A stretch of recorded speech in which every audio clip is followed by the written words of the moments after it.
Olá, eu sou Marcelo Renal para mais um especial de cinema do Stasso.doc. Hoje nós estamos com talvez o maior nome do documentário brasileiro, Eduardo Coutinho. Coutinho, vou começar perguntando saindo um pouco da lógica, né? Geralmente a gente começa pelo começo da carreira e tal. Vou te perguntar uma coisa um pouco extra, que é até uma curiosidade minha. Como é que é para você ser entrevistado? Como é que é estar do outro lado? Você não gosta, não lida bem com isso? Não, depende daí da pessoa, do momento, para onde que vai, não sei o quê. Se é televisão, se é ao vivo, né? Você vai no programa ao vivo, pessoais, sabe? Você fica, sabe? Errou, não errou, tal. Em outros casos, então varia muito, mas em geral, se é para falar. E até porque quando eu falo, não me pergunta a minha vida pessoal, isso eu não falo, né? Sou casado, tenho 2 filhos, ponto. Tchau, acabou. Para por aí. Tá por aí. Eu não sou fantasma, não tem que dar. Então, daí depende.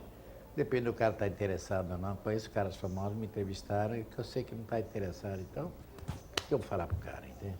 Em outras, vai e passa. Tudo depende. Pergunta você sempre perguntar o que você acha, a diferença entre documentário e ficção.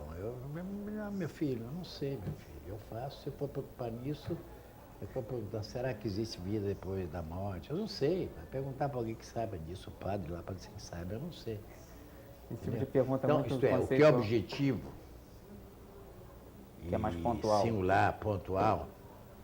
Por que você fez isso, não aquilo? Por que o outro faz isso? Aí você perguntar quais os filmes que te influenciaram na vida. Mas aí, não tem nada quase nada para dizer. Quando você vai fazer uma entrevista, qual é o teu maior medo, assim? Qual é o teu maior receio? É que não dê certo, porque às vezes tem a pesquisa. Pesquisa não garante que vai dar certo. Você calcula, mas esse cara deve ser ótimo, esse cara deve ser bonzinho, esse cara é uma dúvida. E aí na hora da entrevista as coisas não se realizam exatamente, senão não tinha graça, entende? Então você às vezes vai com eu não faço pauta, mas eu sei que o cara já falou para uma pesquisadora. Eu vou preparado, não, cantou com Frank Sinatra. Tudo bem, cantou, mas a entrevista foi meio medíocre e tal. Aí eu vou saber que de repente ele começa a cantar e canta 3 vezes, na terceira quase uma, sabe? Então o prazer é que a coisa se realize. E tem o essencial é o seguinte, é que a entrevista é aqui e agora, que negócio de repetir. É claro que é possível repetir, se não tiver preconceito, às vezes uma segunda vez pode ser melhor que a primeira. Mas para mim é um troço que me destrói. Para mim é o seguinte, chego com a pessoa, na casa da pessoa, no teatro, chego e dura de 20 minutos, meia hora, até 1 hora e pouco, não dura mais.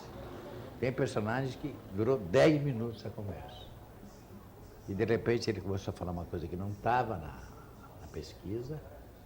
Foi feito com câmera na mão, porque chegou, eu falei pro Jaque, a luz dava, vamos na mão mesmo. E eu não conhecia o cara. Ele falou, pode entrar filmando? Pode. Daí ele vem e começa a falar, o senhor de peruca do Master. Então, ele tinha falado da namorada dele, tal. Aí ele começou a falar da infância, da mãe, como ele era pobre, mas nunca se viciou, e daí ele lembra que a mãe morreu e ele teve licença para visitar a mãe que estava doente, E nada daquilo num banco, e ele chora. Isso não tinha pesquisa nenhuma feita. E é extraordinário, porque ele é gago e não gaguejou na entrevista toda, e depois ele chora, daí ele fala, eu sou assim, não sei o que, tal. Quando é uma surpresa, é uma glória, entende? Quando liga a câmera, não desliga. Não tem ação. Esse negócio de ação e corte não existe. Você está conversando, a pessoa está conversando, tal, e o câmera está lá. Às vezes tem luz, às vezes não precisa de luz. Aí põe um quadro. Aí eu olho assim, um close e um aberto, que é o máximo que foi, e ele não tira a câmera do eixo. Tirando casos raros que a câmera tem que ficar na mão, porque a gente chega na casa do cara e fala na mão. Mas daí é só para seguir o cara. É a mão, dependendo do personagem. O resto é senta no lugar, a pessoa está no lugar, e logo no começo de novo, conversando, não sei o quê. Se tiver telefone, atende. Se tiver cachorro, não liga. E não desliga. E aí o vídeo é que permite você filmar. No começo era uma TIC, 20 minutos. Passou para meia hora, 1 hora. Hoje tem o HD que você põe os chips lá, põe no computador, você pode filmar 50 horas seguidas. Então, isso é totalmente possível no cinema. Isso então, o documentário mim, cinema, é vital, né? Por isso película para mim não tem o menor interesse. Se eu for filmar a floresta amazônica, eu vou pegar películas de 35 milímetros. Por questão de paisagem, 70 milímetros. Mas como o Capim não fala, eu falo filme sobre pessoas, e a paisagem é o ser humano, é o corpo que fala, para mim, eu pude voltar a fazer cinema porque conseguiu haver o transfer, que não existia, de digital, nem era digital, era de vídeo, analógico ainda, se começou a fazer, isso 90, passar para cinema e ter o resultado razoável. E daí que eu pude, em 99, daí quando eu fiz um filme em 97, fiz em 99, eu vi que podia fazer. E filmei em analógico. O primeiro filme que eu fiz, Santo Forte, em analógico. O digital estava chegando ao Brasil. Tinha 3, 4 câmeras. Daí eu fiz em analógico e fiz... Boca de Lixo também, né? E a Boca de Lixo, nem pensar em passar para filme, entende? Era 50 mil, não tinha sentido, porque é caro, né? Mas o primeiro filme que eu voltei a fazer menos longa-metragem, que é o Santo Forte e Babilônia, eu fiz com analógico. O Babilônia eu já fiz com DBCam, que já existia, não existia. Agora, foram transferidos para filme nos Estados Unidos, porque aqui não tinha ainda. Casablanca, essa coisa não tinha. Então eu tive que ir. Um foi feito em Los Angeles e um foi feito em Nova York. Você, dos cineastas, assim, a gente já fez várias entrevistas com cineastas. Você acha que é dos que mais defendem o digital? Tem muitos cineastas que não querem saber. Não, porque é claro, imagina se o Luchino Visconti não adoraria fazer filme, sabe? Tudo bem, cinema é cinema, entende? Agora, para eu te mostrar como isso é relativo, os fotógrafos são os que mais ficam loucos, porque é claro que o digital ainda, pelo menos dos pobres, não, do Lucas, não chega aos pés da qualidade de imagem e profundidade que há no cinema. Então, eles já não gostam, fotógrafos. Diretores também. Mas depende do filme. Tu vai fazer Proust? Pô, não, sabe? Agora, você tem um caso para mostrar como isso... E principalmente tem o mito, porque o cara que filma, ele tem que saber gama de cinza, a química do cinema, para saber que vai para o laboratório, revela. Tem todo um processo que é mágico. Eu entendo isso. 100 anos foi assim. E esse troço... Para eles é terrível. Agora, que coisa maravilhosa você fazer um filme que você não precisa de um laboratório. É por isso que tem muito filme que está sendo feito, não só documentário, que realmente o cara reúne a economia da família, dinheirinho e faz. Ou então começa a filmar e depois arranja o dinheiro. Isso é impossível. Quando tem um laboratório no meio, desse menino, revelar, copiar, etc. Entende? Então, agora, vou dar um exemplo de... O esteta mais conhecido do cinema moderno, quem é? David Lynch. Fez o último filme lá com a Lara Dern, que eu não vi ainda, esse que você não entende nada dos filmes dele. Mas ele fez um filme que é todo em vídeo, né? Ele começa filmando. Você viu o filme? Império dos Sonhos, vi. Império dos Sonhos, né? A Lara Dern. E o filme é todo feito em digital. Eu não sei em que máquina são. Mas não é máquina. E dá para ver, e é nítido. Não é digital do Lucas, não. Não, é digital de foto. E ele disse numa entrevista o seguinte: não volta a terminar filmar em película. E tão encantado ele ficou. Porque o próprio defeito pode ser a qualidade, entende? É uma prova de O Abbas Kiarostami é outro, só filme em digital, não quer mais nem saber. Mas os filmes antigos não, né? Não, meio dos anos 90 para cá, só filme digital. De 90 para cá, daqueles A Casa do Meu Amigo. Não, aí mais para trás não, aí nem tinha, né? Mas pois entende? Então essa coisa, eu até entendo o fotógrafo, porque o fotógrafo tem aquela visão, sabe? É só ele que sabe, sabe? Porque, enfim, não é fácil aprender a lidar com a química da fotografia, com o laboratório. Mas é um absurdo que nós temos esse preconceito, entende? O que eu acho importante, o que a gente está falando, ao contrário, o suporte, de descobrir que isso daqui filma, pente filma. Maravilhoso se o resultado for, sabe? Vamos filmar com pente. Custa R$2 você filma. A fita custa R$1. Maravilhoso. O problema, que eu acho essencial, é onde ele é exibido. Por isso que eu estou reclamando a sala de cinema. Por isso eu digo a terrível é você perder a sala de cinema. E eu digo isso considerando-me culpado, porque eu vou pouco ao cinema por motivos neurológicos, patológicos. Porque, olha, você vê um filme, primeiro você sai de casa, você paga o ingresso, você se encontra com pessoas que você não conhece, porque o cinema bom é esse, não é pré-estreia, não. Pré-estreia é tudo amiguinho, né? Vai lá, encontra, você tem uma vagabunda, você tem um estudante, você tem um filósofo, você tem um dono de casa, sei lá o que tem. Você senta, fica escura a sala, tem aquela puta tela, ali o filme se realiza. Porque o filme sem espectador não existe, né? É uma experiência diferente, né? É uma experiência social insubstituível. Eu digo porque eu Pô, eu quando era criança era um cinéfilo total e ia me vindo ao cinema. E é uma experiência mágica extraordinária, e graças a Deus que é mágica. Como fazer isso na televisão? Mesmo que você tenha um home theater, um milionário, pode ter, né? Uma sala de 100 Só metros. para isso? Tem gente que tem, né? Tem uma sala uma tela de 3 metros, tem som super, como é que chama? Alta fidelidade. Surround. O leão é capaz de comer e se distrair. Mas não é igual. Toca um telefone, né? Convida os amigos, isso não é igual. A experiência de ver um filme, porque é genial o seguinte, você está no cinema, aqui, em qualquer lugar, ainda é possível hoje, de repente tem um cara que você vai saber, que viu um filme, sei lá em que país e onde, e deu uma ideia para o cara. O filme é mais teu, o filme não é mais teu, o filme do que o público fizer. Então, eu só, nessa crise toda de cinema e tal, eu só lamento e acho que tem que ser feito um esforço do governo, que for, para que existam salas, as pessoas se reúnem para ver um filme, porque senão é como acontece hoje, um cara pode não sair de sua casa, ele pode estar falando com o mundo todo, com a mais alta tecnologia, com a mais alta informação, e lá fora, a cidade que ele mora pode estar pegando fogo. Se o telefone funcionar, ele está usando o Twitter, eu não entendo nada de computador, Twitter, internet, canal a todas as coisas, baixando filme, fazendo filme, montando filme, vendo filme, fazendo download, e o mundo cai nos pedaços. E namorando, e casando, e contato face a face, zero. Porque ele está namorando a Maria, que no fim não é a Maria, é Sebastião, porque ninguém sabe mais quem é, entende? Então, ao lado da maravilha que é a internet, etc., você diz o seguinte, o que é abolido é o contato face a face. Que para você é vital. E o contato face a face, eu posso não ter nenhum na vida real, mas no cinema é essencial, entende? E acho que a experiência de ir ao cinema numa sala é um contato face a face. Você vai, tem um bilheteiro, o cara do lado tem cotovelo, você se muda, mas é real isso, entende? Daí você sai de repente, 1 hora, 2 horas depois e a vida, entende? Ou em tua casa nunca é a vida. Você falou até em off comigo que gosta de ver filme pirata filmado no cinema, Não, né? eu nunca comprei. Se eu comprasse, tinha que mentir, né?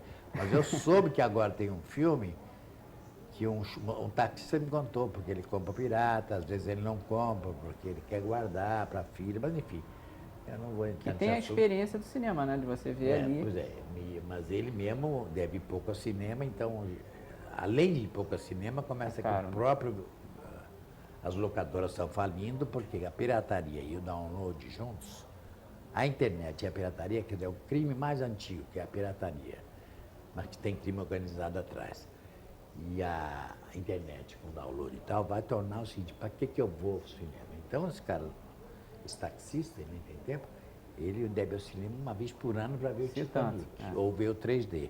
No resto, ele compra DVD para a filha ou para ele, uns ele compra, sei lá, 20 reais ele compra para qualidade boa, e outros ele compra na Uruguaiana, aqui do lado, toda a esquina do Brasil, está cheio de cara vender, o Paraguai, o chinês está escondido, mas está lá o camelô. E tem então filmes que ele me contou, que tem um filme que eu quero ver se compra essa semana, não vou dizer nenhum autor nem nada, para não chatear, mas que eu achei maravilhoso pelo seguinte, ele disse que foi num camelô aqui do lado, e o camelô falou para ele, ó, aqui eu tenho esse filme, eu só tenho do mal. O que é? Copperruim. Como é que é? Copperruim que aparece 3 fileiras do cinema e às vezes passa gente na frente que vai indo embora. E às vezes tem conversinha do lado do cinema. E quando tem um cara que estoura um chapo de pipoca, parece que é do filme. Blum! E não é disso. E a imagem é meio ruim, porque 3 fileiras atrás, então sempre o som é meio ruim. Isso é maravilhoso. Eu vou comprar um desses porque é em homenagem aos artesanatos. Vou voltar um pouquinho para a tua carreira. Você começou, você era do CPC, né? Você fez curso de cinema em Paris e tudo mais. E você dirigiu alguns filmes de ficção e fez roteiro do A Falecida, Filhos T3. do Dona Flor e seus 2 maridos e tal. Mas o pique para documentário veio só quando você foi para a Globo? Foi. Não pensava em fazer documentário? Não, é difícil entender hoje isso, mas eu não pensava. Em 1960 e poucos, CPC, esquerda e tudo, mas na verdade é o seguinte, não se podia pensar, normalmente, ninguém pensava em fazer um documentário e longa-metragem, era uma Sabe, era uma exceção, era um suicídio. Houve o caso do Garrincha Joaquim Pedro, um pouco porque era o Garrincha. A celebridade do Garrincha, mas é um filme raro, é um documentário de longa-metragem. Depois houve o caso da Opinião Pública, do Jabor, que estreou em uns 8 cinemas, porque o cinema brasileiro naquela época, o Cinema Novo, Chachara acabou, o Cinema Novo tinha o Nível Bruni aqui, então entrava o Glauber Rocha, o Telencruz, entrou em 10 cinemas. Então fez a Opinião Pública, que é um outro raro documentário de longa-metragem. Você pode notar que o resto, Facas e tudo, é média ou curta. E nos anos 60 e 50, tem um filme sobre Getúlio, que medíocre, que foi feito porque era o Getúlio tinha morrido. Então, eu não podia, naquela época do Cabo, chegar para o CPC e dizer, vou fazer um documentário sobre o Tião Pedro Teixeira. Os caras queriam chegar ao público, não por motivos comerciais, era uma entidade política que queria fazer um filme que fizesse sucesso do assalto ao empregador e fosse político e tal. Imagina essa juntar as coisas. Você pensava em fazer? Não, então nem pensava. Por essa razão, pensar em documentário, uma carreira, fazer longa-metragem, era uma coisa meio impensável. Então nem pensava. Eu vi Jean Rush na época, Crônica do Meio, não ligava, sabe, não entrava na cabeça que eu quisesse fazer aquilo. Cinema era ficção naquela época. Veio daí a Caravana Facas, nunca me convidaram, eu podia ter ido feito antes. O fato é que não me chamaram, eu não fiz. Até que, eu casei, tive filho, larguei ficção, tudo que eu fazia naquela época, eu fazia. Eu não sabia nem o que eu estava fazendo na vida, imagina o cinema. Então, esquece. Daí tive filho, fui trabalhar na Jornal do Brasil, depois fui trabalhar no Globo Repórter. Por circunstâncias de acaso, para ganhar a vida, porque eu tinha que sustentar 2 filhos. E aí, no Globo Repórter, de repente, eu vejo que eu só traduzo, escolho música, faço texto e, de repente, saio para filmar, algumas vezes.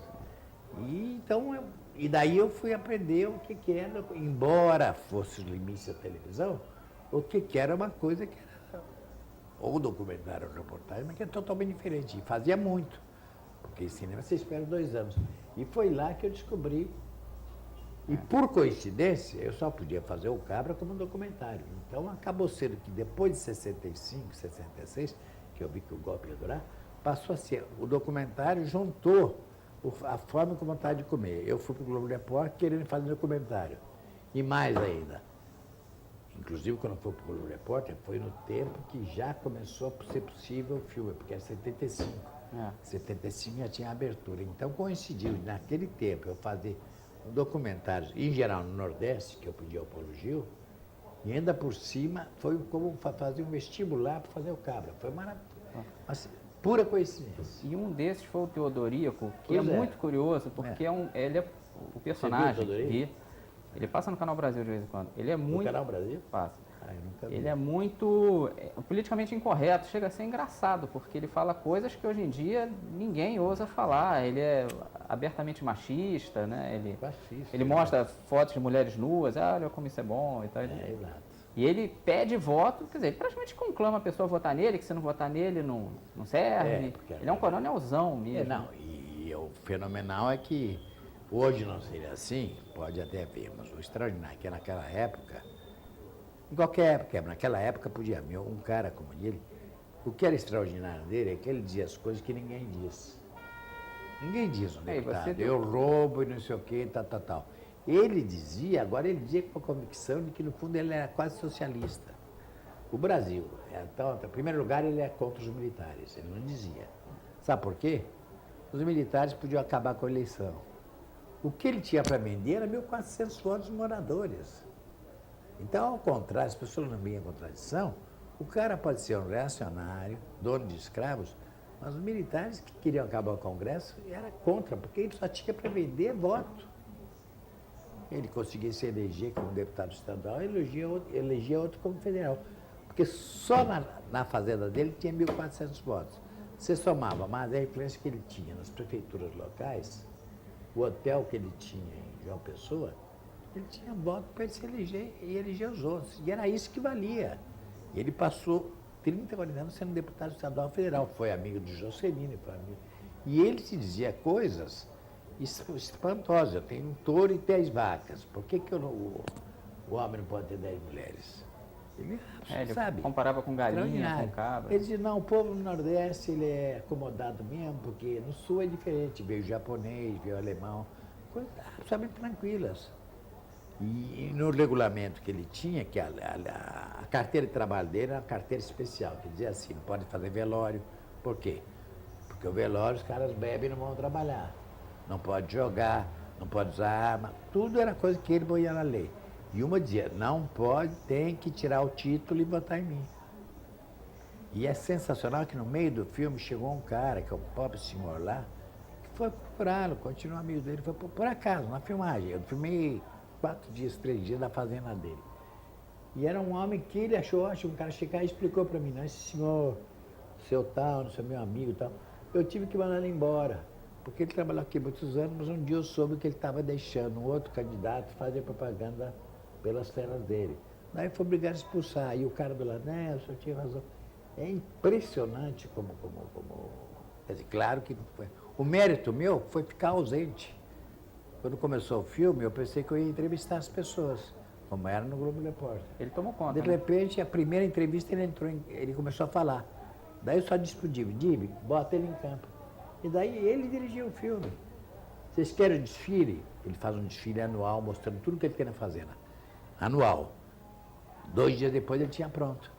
Porque é o imperador. Você é um cineasta de esquerda, né? E nos teus filmes, de vez em quando, tem esses vislumbres. O Teodorico é um caso até exagerado, claro. De direita, de alguns discursos de direita. Mas isso eu vou te dar. Bom, não tem até muito. Tem alguns que um extraordinário que mostra que isso não tem A Maria nada a ver Pia, com- do Edifício Máscara. Exatamente. Não tem nada a ver com isso de direita e de esquerda. Isso tem até um crítico que fala disso, o Comolli fala disso. O Comolli foi um cara francês, que é um grande crítico de cinema, documentário, o melhor talvez. Como autor de documentários, eu acho que não, mas como crítico, como ele fez muito documentário e fez crítica também, então não tem aquele negócio francês que é todo teórico, insuportável. Ele tem a prática, 20 anos fazendo, né?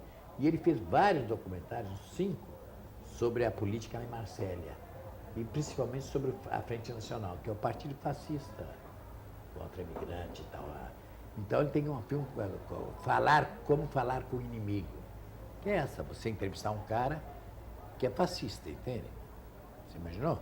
É um negócio fogo. Então é interessantíssimo. Mas então a base é o seguinte, e no fim, antes de ler o Comolli, eu tinha já uma ideia, mas enfim, ele disse, se o cara fala com força, com veemência, você tem que escutá-lo.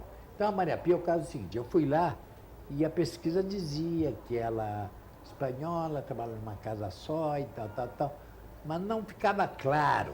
Inclusive uma coisa que não está no filme, que ela tem um centro espírita, em Copacabana, e ela não quis se conversar muito sobre isso e tal. Ela tem fila atrás dela no Copacabana. Mas, bom, o fato é que foi fazer a entrevista e tinha feito, bem da Espanha, trabalhei 50 anos numa casa, e eu estava quase que sem ter o que perguntar. Ela cai do filme. Porque realmente, mas tinha uma leve sugestão no que ela falava, de um troço chamado puritanismo, que tem o protestante e tem o católico. Puritanismo, protestante é aquele que fez o capitalismo, sabe? É, americano. Trabalhar, quem trabalha vence, quem não trabalha é vagabundo e tal. E eu senti nisso um troço da Espanha, que também tem um puritanismo desse tipo.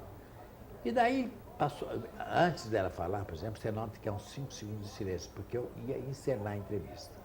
Mas daí me veio uma intuição feminina desse jeito, de repente dizer, e a pobreza no Brasil? Não tinha nada com a pesquisa. Aí ela ficou louca, uma fera. Ela fez um discurso de 3 minutos, extraordinário, entendeu? E que na primeira vez que o brasileiro é preguiçoso, a tese dela, o brasileiro é preguiçoso, o Brasil é um país maravilhoso, tem miséria porque o povo é preguiçoso. Não toma pílula, sabe esse negócio? Nem remédio é capaz de tomar. Esculhamador. E eu, na primeira vez, argumentei, mas dona... E ela me deu exclamação. Daí eu falei, não, deixa ela falar. E o discurso dela é extraordinário. E eu soube de Ele reações é tão entusiastas. extraordinário que eu tirei uma ou outra coisa, porque ficava até absurdo, que ela dizia que o governo fazia tudo e o povo que não fazia. Dizia uma coisa maravilhosa. Ela dizia assim, as empregadas... Ela fala, o empregado trabalha e o patrão paga. Você trabalha ele te paga, que é realmente uma noção de contrato, né? Sim. Um paga o trabalho. Mas daí ela dizia um troço maravilhoso, que ela dizia, e os empregados, os colegas dele, que ela é empregada, ficam se queixando aí que o patrão, não sei o que e tal. E muitas vezes o patrão sofre muito mais que a empregada, que o patrão fica pensando, não paguei minha empregada, a empregada nem está aí. Então, desculpa, isso até ficava demais. Mas o fato é que o discurso dele é fascinante, que ela fala com uma paixão extraordinária, ela acredita plenamente e você tem que se colocar no lugar dela. Uma pessoa que veio da Espanha trabalhou 50 anos numa casa, entende?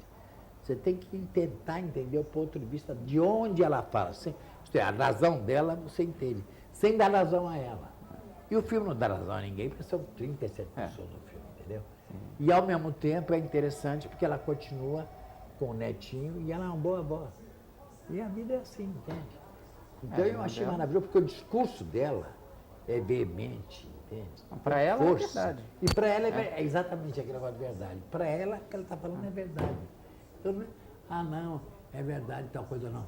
Ela está dizendo aquilo com uma coisa, porque ali ela está dando uma opinião. Mas a opinião dela é com o fígado, com as Você tripas. sente isso?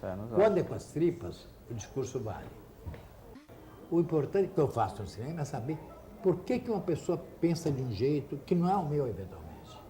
E aí pode ser um pensamento de direita como esse, entende? Mas não é o pensamento do Sarney ou do senador X, entende? É um pensamento de uma pessoa que é empregada durante 50 anos, que lutou a vida inteira para educar os filhos, né, e tal, mas o que ela sente é isso, pô. Vamos voltar um pouquinho na cronologia, pegar um filme que mudou a tua vida e foi o Cabra Marcado para Morrer, né? Esse daí foi um divisor de águas na tua carreira. E ele é muito curioso, assim, primeiro essa mistura do ficção e documentário, que ele, aquela velha história que ele era para ser um filme de ficção, que foi censurado e ficou uns 20 anos parado. Você conseguiu retomar nas férias da Globo.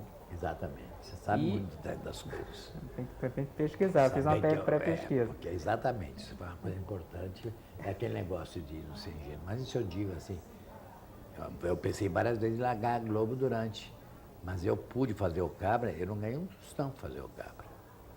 Eu trabalhei 3 anos, sem contar a pesquisa de 2 anos que eu fiz antes sozinho, e pude trabalhar no filme sem ganhar um tostão. O Zelito sabe disso, porque o Zelito era produtor, arranjou um dinheirinho para pagar a equipe para viajar, depois para montar, que demorou 2 anos para montar com o Escorel e tal, uma cena de montagem. Agora, durante 3 anos, eu não só não ganhei um tostão, como botei dinheiro meu no filme. Por quê? Porque eu trabalhava na Globo. E por isso que eu aproveitei as férias para filmar. E uma das coisas fascinantes assim, do filme é que a gente vê a mudança da Elizabeth, né? No fim do filme, ela volta a ser política, como ela se redescobre, né? Aí tem 2 coisas. Primeiro que, no fim do filme, tem 2 coisas importantes. Primeiro, você dá cheio de documentário. Você pega um documentário e fala assim, chama montagem documentarizante ou montagem, como é que chama? Ficcionalizante. Você às vezes pega um filme e fala assim, não, essa é a frase boa para acabar o filme, sabe? Isso é uma Às coisa vezes isso não tem importância, porque o filme não tem ordem, mas você pega um troço para dizer, essa é a frase que fecha bem, sabe? Fechar o filme, concluir o filme. Bom, no meu filme, que tinha um troço de as datas, onde eu cheguei e tal, aquilo é bacana, porque não é porque eu botei lá, porque ela falou aquilo que foi a grande frase, e ela mostra de passar. É porque ela fala em último lugar. É absolutamente cronológico. Eu vou despedir dela do Carlos, ela fala bem da anistia, que ela não é louca, daí ela vê o Carlos indo embora, é como se ela dissesse, é a última chance de eu falar agora. E daí ela faz um discurso que é igual aos que ela fazia. Então isso é maravilhoso, que não é inventado, é o final. Eu despedi dela e só botei a ela dela no Festival do Rio. Segunda coisa, é verdade, mas o filme não termina, que hoje ficou mais importante. Eu podia terminar o filme, era maravilhoso. Ela falando e a câmera se afastou, porque o Edgar Moura que pediu, afasta a câmera. Porque o Edgar estava lá, fazendo cinema. E eu tive que me despedir dela com falta de educação para ele terminar o plano. Então eu terminava o plano assim, ela lá atrás, ela ia indo, era o final perfeito. Não, o filme termina com uma outra cena que eu escolhi botar, que a gente botou com certeza, sem discussão, que é, de repente a gente fala de um personagem que apareceu 1h30 antes, e conta que ele morreu 1 ano depois, é aquele que foi torturado da Galileia, entende? Então termina num troço que não é lá em cima. Vamos falar de um filme que eu acho que é praticamente um filme síntese teu, assim, que é o Boca de Lixo. Acho que se fosse pegar só um filme para ver, assim, se eu fosse recomenda só um filme do Eduardo Coutinho, para ter noção do que é o cinema dele, acho que o Boca de Lixo seria esse filme. Por quê? Agora eu que te entrevisto. Eu acho que ele resume esse lance de você dar a voz ao entrevistado, de você não julgar, de você conseguir dar tempo para a pessoa falar. De você entrar no universo dele sem arrogância, sem pena, né? Eu acho que o Boca de Lixo tem muito isso. Não, a primeira palavra da voz eu não gosto, que parece que eu que dou a voz. Quem dá a voz tira, né? Então tinha muito na esquerda. Até hoje a gente fala, dá a voz aos outros, ao povo. Eu não dou a voz, eu tento justamente ter um diálogo. Porque não é um microfone da Globo que vem e tira, vem e tira. Eu não tenho que dar voz aos outros. A conversa resulta do diálogo. Agora, como ter um diálogo no caso do lixo? Que foi um período de entre safra, eu fiz o Cabra, eu não sabia o que fazer, ninguém me daria dinheiro para um outro filme longa. E daí apareceu o vídeo e eu fui filmar numa favela com 23 horas de fita. Eu filmei o Cabra com 11 horas de fita, que é o longa-metragem, 2 horas. E fui fazer um filme de 50 minutos que eu tinha 23 horas, não, foi Santa Marta, 23 horas. Bom, daí fiz o Lixo em 92, que eu fiz de graça. Todo mundo trabalha em cooperativa, né? Breno Silveira, todo mundo em cooperativa, porque a gente aproveitou o final de uma filmagem, de um filme que era pago sobre ecologia, a Eco 92, e começou a fazer um filme, e voltou depois, trabalhar mais 7 dias, 10 dias, mas ninguém ganhou. Então, até montadores, todos foram maravilhosos. E o Breno Silveira, que pouco depois se tornou um dos mais famosos do Brasil, entende? Mas a pessoa da produção, a vontade teve 2 pessoas e que não ganharam decisão. E durou 8 meses para ficar pronto. Bom, então não é dar voz ao povo. Agora, o que eu acho? Então, eu estou adorando que o corte descontínuo, tem coberturas que eu não faria hoje, está no lugar. A mulher, lá era bom, eu modo para o lugar, isso eu não faria. Mas o que eu acho importante é o seguinte, lá eu tive a noção, e foi essencial para tudo, o seguinte, eu não li nada sobre o lixo, eu tinha ido ao Alexandre Gramacho e visto coisas que eu nunca tinha visto. Ilha das Flores não é um ensaio, é outra coisa. Eu vi em Gramacho, que é o lixo maior do Brasil, violentíssimo, porque o tráfico é que controla quem é. Porque ser catador é o privilégio, o tráfico é que diz quem pode ser. Entendeu? Então, são centenas de pessoas ali, muito mais lixo, em cima da Baía de Guanabara, está até hoje lá, sem a menor condição de higiene, aquela loucura. E eu vi que simplesmente com aquele horror para o intelectual, eles estavam lá e fritavam omelete, namoravam. Havia uma sociedade que continuava mesmo no lixo. Então, depois isso ninguém mostrou. Então, quando eu fui para o lixo, eu fui preparado para fazer a pergunta essencial que eu faço, lixo mesmo, que é a pergunta que é obscena para o intelectual de esquerda, quer dizer, me diga uma coisa, aqui o lixo é bom ou mau? Essa pergunta é a chave de tudo que eu fiz depois no seguinte sentido. Não tinha gente responder. Ninguém dizia que é bom. É bom. Como é que vai dizer? Não é louco. Mas, olha, é melhor do que você pegar dentro. Tem vantagens. Para explicar que as táticas de sobrevivência, há táticas de sobrevivência que podem ser até piores do que o lixo. Entendeu? Então, essa é a primeira questão. Ao fazer essa pergunta, eu admito se aquilo pode ser bom ou mal, né? Tem coisas piores, que aqui tem 2 séculos de brasileiros que vivem assim. E que eles, portanto, não são os abutres que aparecem na televisão. O que eles aparecem na televisão? Você tem uma reportagem de 1 minuto sobre o lixão e fala ou de ecologia, que não está, ou de como os caras comem a comida, não tem proteção, porque tem lugares que tem botas e luvas. Lá não, é tudo, sabe? Tem lugares que eles, pelo menos, deram proteção para os caras. E tem lixo hospitalar. Então, é uma reportagem de 1 minuto que aparece aquelas pessoas transformadas em abutres. E eu queria tentar fazer o filme para mostrar, não são abutres, são seres humanos. É um inferno lixo? É. Mas talvez o Brasil todo seja um inferno. No final tem a Jurema, que é um personagem incrível, que me xinga, manda desligar a câmera, e no final fala, não, a gente come daqui. Tem muito macacão, tem muita coisa boa. Eu tenho 8 filhos e eu tento com meus filhos com isso. Mas agora, não adianta mostrar porque não vai mudar nada. Não adianta fazer filme. Eu deixei essa frase dela, porque também é mentira dizer que um filme sobre o lixo vai mudar isso, entende? Então, eu acho que é um filme central para essa abertura. Eu não estou interessado nas minhas razões, estou interessado nas razões dos outros. É verdade dele. A mesma coisa, não estou interessado nas minhas ficções, Estou interessado na ficção dos outros. Agora, é claro que você está presente de alguma forma, porque você no fim acha o que você procura. Agora, os meios que você acha coisa, é que você não sabe. Não é? E o que é legal é que vocês conquistam ele aos poucos. No começo eles Ah, são isso agressivos. demora, isso demora. Demorou para... Sabe por quê? Televisão. Chega lá, 2 minutos, vem... A pessoa Jornal Nacional, chega com 2 nojo, minutos, né? chega, aquela coisa horrível do cheiro, vai embora. Ninguém volta, ninguém faz filme sobre lixo. Ninguém tinha feito. O próprio filme Jorge Furtado tem uma cena final no lixo. Agora, eu fui 1 dia e meio no lixo com dinheiro de um filme de ecologia. Daí parou e eu fiz uma... Eu vi o material, não fiz edição nenhuma, falei, pô, deixa eu dar um filme, vai ter que botar lá. A equipe topa. Daí, 3 meses depois nós voltamos lá, tem pessoas que nem lembravam. Quando a gente voltou no segundo dia seguido, no terceiro, tinha cara que já dava sinal de chegada. E eles não entendiam o que a gente estava fazendo. E passavam a ser recebidos de uma forma diferente, entende? Porque eles sabiam que não era o que a televisão faz com eles. Esse filme não teve pesquisa. Esse filme é um filme que eu mesmo escolhi, as pessoas diziam, vamos tentar essa. Vamos pegar os seus 2 últimos filmes, né? Se a gente falar da sua carreira inteira, não dá tempo, né? A história aqui, o nosso tempo. E vamos pegar o Jogo de Cena. Ali teve uma mudança de rumo da tua carreira. Você pegou um pouco... Você foi diretor de teatro no comecinho da carreira, né? Teve um pouco aí a volta... Eu dirigi uma peça Pluf de Fantasminha da Maria Clara Machado na Casa do Brasil, em Paris. Mas foi uma coisa... Rapidíssimo, né? Para passar tempo... Sabe, dirigindo mal dirigida, conheci o Abujamra Antunes naquela época, mal dirigida. Daí eu voltei para o Brasil, o cinema estava começando, o cinema não, estava em crise, São Paulo não tinha nada. Eu era de São Paulo, eu mudei para o Rio. Daí eu cheguei lá e o Abujamra me homenageou para ser assistente de direção do Amir Haddad, uma peça chamada Quarto de Despejo, da Carolina Maria de Jesus, que é o Diário de uma Favelada. Eu fui assistente do Amir Haddad 2 meses, e ninguém me disse o que eu tinha que fazer, eu não fiz nada. O assistente é o cara que anota tudo, sabe? As marcações, se o cara... Eu ficava lá olhando, dava um palpite ou outro, eu não fiz nada, então que eu tenho teatro. Daí eu saí, afinal entrei em cinema.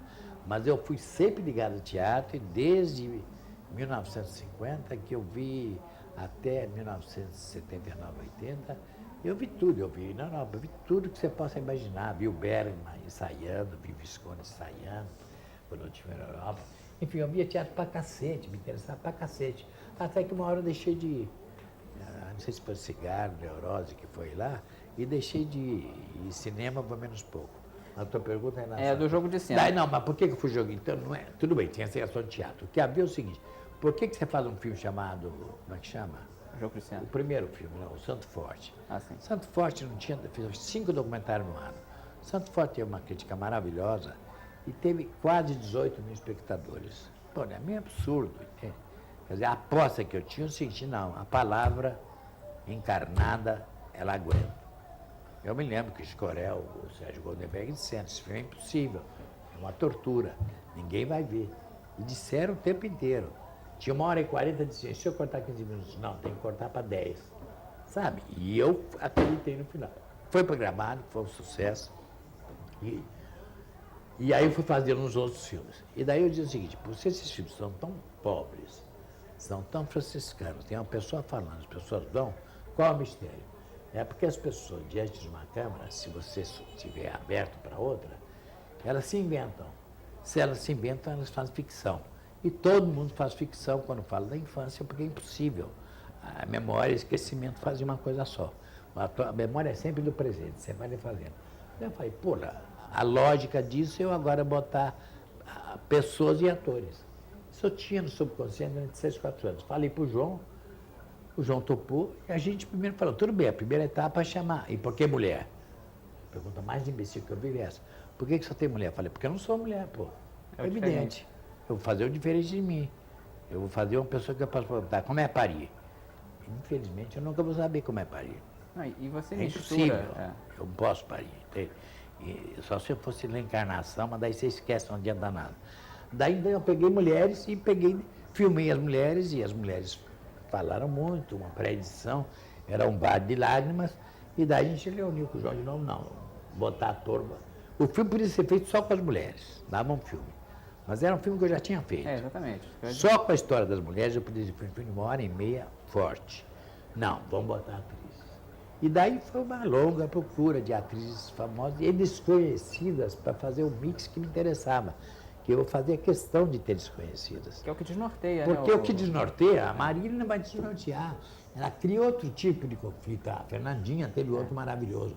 Mas quando chega uma figurante desconhecida totalmente e faz uma mãe que volta no final com a mesma história, maravilhoso, entende? Mesmo diálogo. Então, isso que eu quis tentar mostrar e mostrou. Você vê aquilo e, de repente, a mãe falsa pode dizer uma coisa, não é que é mais verdade, não é que a mãe não sinta, mas com uma força que ela não viveu aquilo, não entende? E a atriz que vai fazer pode não conseguir, porque ela tem a outra que é viva lá, entende? Então, foi isso. E aí é uma ruptura que é. Entre o verdadeiro e o falso, né? Você não sabe o que é. É, e não é com truque intelectual, não tem assim um locutor que fala. De repente entra uma mulher lá, a primeira mulher que entra, a Merichela, você nem sabe, alguns sabem que ela é atriz, porque fez um pouco de novela, mas a história que ela conta podia ser a dela. Que eu roubei metade da história da outra moça, da Nossa Moro, e botei nela. E ela ficou contando uma parte, e a outra ficou contando a parte, a outra que era gay. Mas ela conta que ficou 10 anos lá para tentar. Quem é que sabe? Aquilo podia ser verdade. Entendeu? É realmente. E tem uma que inventou tudo e que no final diz. Foi isso que ela disse. E teve atriz que me disse assim, pô, mas aquela história do trepadinha de galo é ótima. É impressionante, entende? Então, para mim foi um prazer imenso descobrir isso. E acho que foi uma ruptura para o documentário brasileiro em geral. E mesmo no mundo, eu não sei se fizeram uma coisa que tivesse isso. Sem filosofia, tem um anúncio de jornal e acabou, entende? Daí é que ficou um dilema que eu fui para Moscou, que era um risco total, porque daí fiz o contrário. Numa tinha mulher real, depois a atriz.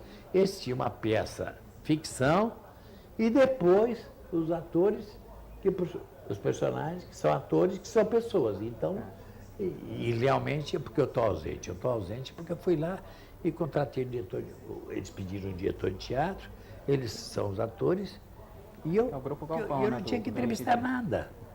Eu tinha que entrevistar, para dizer o quê, entende? Então eu estou ausente do filme, entende? Como é que foi a divisão? Você ficou mais com a câmera? Não, o Henrique Dias mais com os atores? A função é a função do Henrique Dias, é o diretor de teatro, mas isso eu não meto na função dele. Eu conversava eventualmente, tal ator, o que foi o grande problema? 18 e 23 semanas era impossível.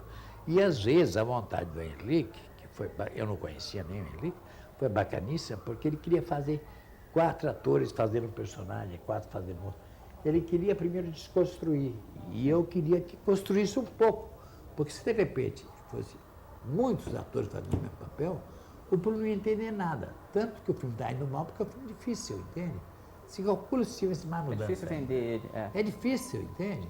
Tem momentos que 5 dias antes do final, a irmã, uma das irmãs, virou a vilã, que é a Natasha.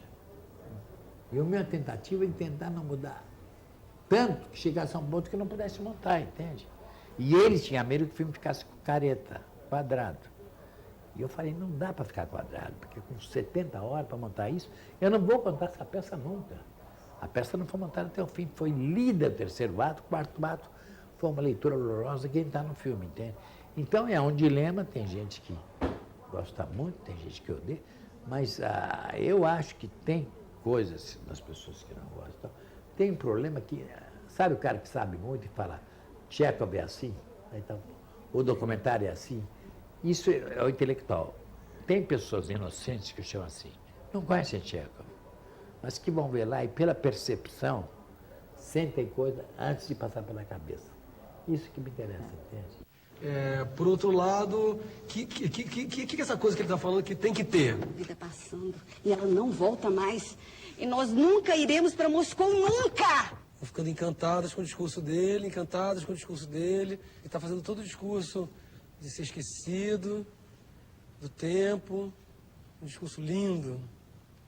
Lindo, lindo, lindo. Você é uma mulher maravilhosa. Estranha e maravilhosa. Estranhamente maravilhosa.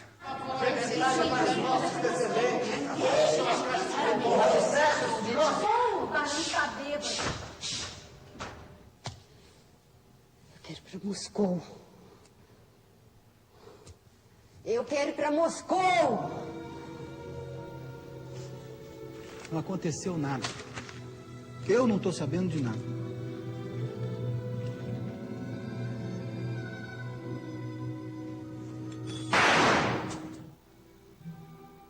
Eu achava que não tinha filme, o João que me ajudou. Foi muito sofrido para você, né? Foi muito sofrido. Agora, depois que ele estreou, eu gosto mais dele. À medida que fala mal dele, eu gosto mais do que eu gostava antes, cada vez mais. Porque eu acho que era uma etapa que eu tinha que passar, entende? Eu acho que se é um fracasso, é um fracasso. Quer dizer, um filme que você pensa nele, te faz pensar ou sentir. Se ele fizer isso, ele já cumpriu a função. Então, agradeço aqui o Eduardo Coutinho. Muito obrigado, Eduardo. Eu vou dizer que obrigado a você por ter vindo. Um abraço e até o próximo Estácio.doc.